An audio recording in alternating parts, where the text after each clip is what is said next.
लाखों श्रद्धालुओं को कालबेकिया में इंटरनेशनल बुद्धिस्ट फोरम में भगवान बुद्ध के पवित्र अवशेषों का आशीर्वाद मिला।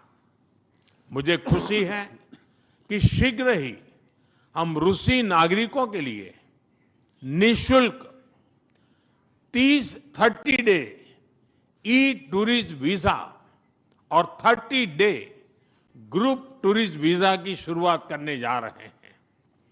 मैन पावर मोबिलिटी हमारे लोगों को जोड़ने के साथ साथ दोनों देशों के लिए नई ताकत और नए अवसर क्रिएट करेगी। मुझे खुशी है कि इससे बढ़ावा देने के लिए आज 2 समझौते किए गए हैं। हम मिलकर वोकेशनल एजुकेशन, स्किलिंग और ट्रेनिंग पर भी काम करेंगे। हम दोनों देशों के स्टूडेंट्स, स्कॉलर्स और खिलाड़ियों का आदान प्रदान भी बढ़ाएंगे। फ्रेंड्स, आज हमने क्षेत्रीय और वैश्विक मुद्दों पर भी चर्चा की। यूक्रेन के संबंध में भारत ने शुरुआत से शांति का पक्ष रखा है।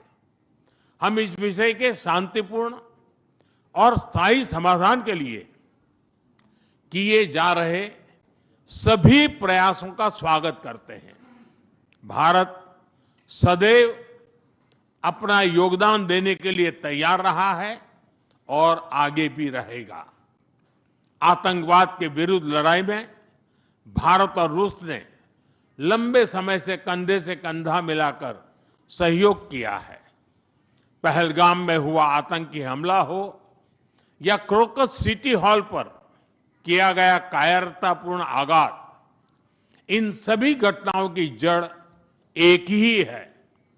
भारत का अटल विश्वास है कि आतंकवाद मानवता के मूल्यों पर सीधा प्रहार है और इसके विरुद्ध वैश्विक एकता ही हमारी सबसे बड़ी ताकत है। भारत और रूस के बीच यूएन, G20, ब्रिक्स, एससीओ तथा अन्य मंचों पर करीबी सहयोग रहा है। करीबी तालमेल के साथ आगे बढ़ते हुए हम इन सभी मंचों पर अपना संवाद और सहयोग जारी रखेंगे। एक्सेलेंसी, मुझे पूरा विश्वास है कि आने वाले समय में हमारी मित्रता हमें ग्लोबल चैलेंजेस का सामना करने की शक्ति देगी और यही भरोसा हमारे साझा भविष्य को और समृद्ध करेगा। मैं एक बार फिर आपको और आपके पूरे डेलीगेशन को भारत यात्रा के लिए बहुत बहुत धन्यवाद देता हूं। स्पासिबा।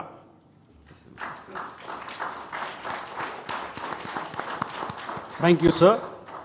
May I now request His Excellency Mr. Vladimir Putin, President of the Russian Federation, to give his remarks to the media. Уважаемый господин Distinguished Prime Minister, dear friend, ladies and gentlemen, first of all, I would like to sincerely thank the President of the Republic of India, Draupadi Murmu, you personally, distinguished Prime Minister, and all our Indian colleagues for the warm and hospitable welcome accorded to the Russian delegation. The negotiations that we just had with the Indian colleagues, and as well as our talk yesterday with distinguished Mr. Modi in the form of Tele-Set at his residence, the dinner was great. I would like to thank you for this sign of attention. These talks were very useful. They were held in a constructive and a friendly atmosphere in the spirit of the special and privileged partnership between Russia and India. I would like to point out that we and Prime Minister Modi have established a close working dialogue. In September this year we met during the SEO summit in Tianjin. We are regularly having telephone calls We are personally overseeing some aspects of the development of Russian-Indian cooperation, all strategic avenues, and also we are monitoring the course of the implementation of key bilateral projects. And today, with the participation of our delegations, we have meticulously and substantively reviewed the whole range of relevant questions of the Russian-Indian multifaceted interaction. We exchange our opinions on the relevant global and regional subjects. In the joint statement that we've adopted with Mr. Modi, we've delineated the priority objectives on the further reinforcements of our ties in the politics and security, economy, trade, and humanitarian and cultural spheres. As you saw for yourself, we have signed an impressive package of intergovernmental, interagency, and corporate agreements. Many of those agreements are intended to broaden the economic cooperation between Russia and India. And this is entirely natural, due to the fact that our countries are important partners of one another in trade, investment, and technologies. Last year, our bilateral trade turnover has grown by 12%, setting another record. According to different data, this number may look different, but it is generally around $64 billion. Currently, we are forecasting that the results of this year will remain at the same impressive level. At the same time, as I perceive it, we are up to the task of getting this number to the level of $100 billion. And to reach this important goal, we have harmonized the program of development of Russian-Indian economic cooperation until 2030. This comprehensive document gives us a concrete set of objectives. The Intergovernmental Commission, the ministries and different agencies of the economic bloc of both countries have set objectives to remove barriers hampering the goods flows and capitals, the implementation of joint projects and deep technology and innovation cooperation. And distinguished Prime Minister gave us a whole list of challenges that deserve the most attentive focus of our government. We will do that. The growth of Russian-Indian commercial links would be helped by the creation of a free trade zone between India and the Eurasian Economic Union. We are already conducting work on the corresponding agreement. I would like to note with satisfaction that our countries are gradually moving to the use of national currencies in mutual settlements. The share of these national currencies is already 96% in commercial deals. We have established resilient channels of credit, financial, and interbanking cooperation. Russian economic operators have broadened the sphere of use of Indian rupees, which we receive from the fulfillment of export contracts. Russian rubles are being used to provide loans for large joint projects. We are also seeing successful partnership in energy. Russia is a reliable supplier of oil, gas, coal, and everything that is required for the development of India's energy. We are ready to continue uninterrupted shipments of fuel for the fast-growing Indian economy. Of course, the bilateral interaction in energy does not limit to that. We are also conducting a flagship project to build the largest Indian nuclear power plant, Kudankulam. 2 out of 6 reactor units have been already connected to the energy network, and 4 are still under construction. Getting this nuclear power plant to full power output will give an impressive contribution to the energy requirements of India. It will help supply Indian enterprises and houses with cheap and clean energy. We presume that we could talk about the construction of small modular reactors and floating nuclear power plants, and also non-energy application of nuclear technologies, for example in medicine or agriculture. We are working with our Indian partners to build new, effective international transport logistic routes, including the projects to create an international north-south transport corridor from Russia and Belarus to the Indian Ocean coast.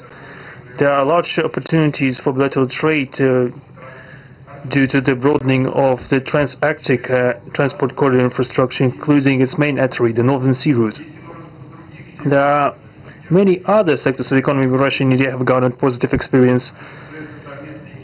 We are conducting joint initiatives in industry, machine manufacturing, digital technologies, space exploration, and other science-intensive avenues. For example, in accordance with the commercial agreement signed during the visit, there will be a large Russian-Indian pharmaceutical factory built in the Kaluga region in Russia. We will be starting the production of high-quality anti-tumor medicinal drugs using the advanced Indian technology. In their turn, Russian enterprises will be establishing the production of industrial products in the framework of the Make in India program, which is a hallmark project of distinguished Prime Minister Modi. The prospects of the reinforcement of the interaction of Russian-Indian entrepreneurs and business circles are discussed in detail during the ongoing Business Forum in New Delhi. We are going to take part in the plenary session of this event today together with Mr. Modi. The humanitarian cooperation between Russia and India is also of a multifaceted character. Our peoples throughout centuries have been sincerely interested in the traditions, history, and spiritual values of each other. Scientific and educational contacts, exchanges from among the youth and public are also actively developing.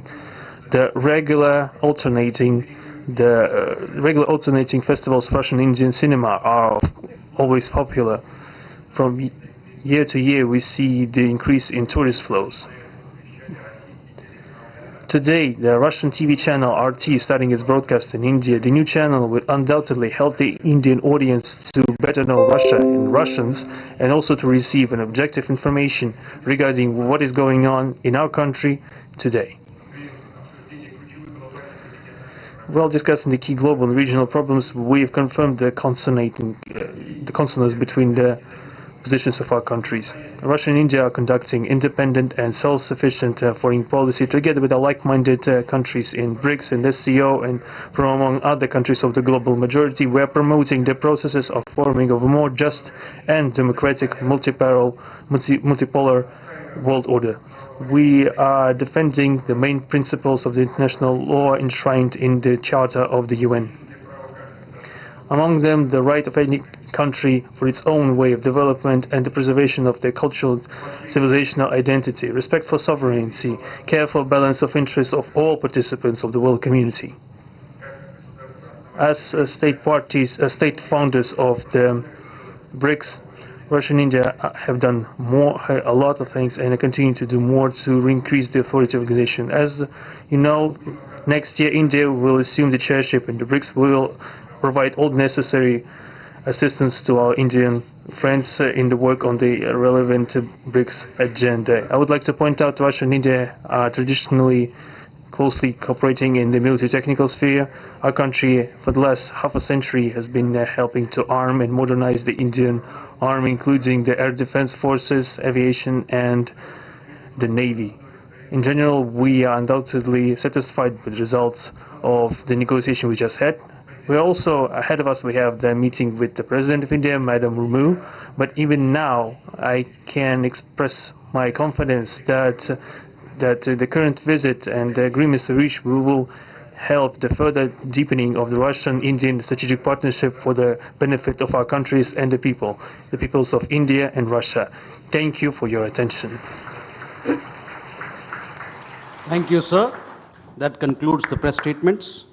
Ladies and gentlemen, thank you for your presence.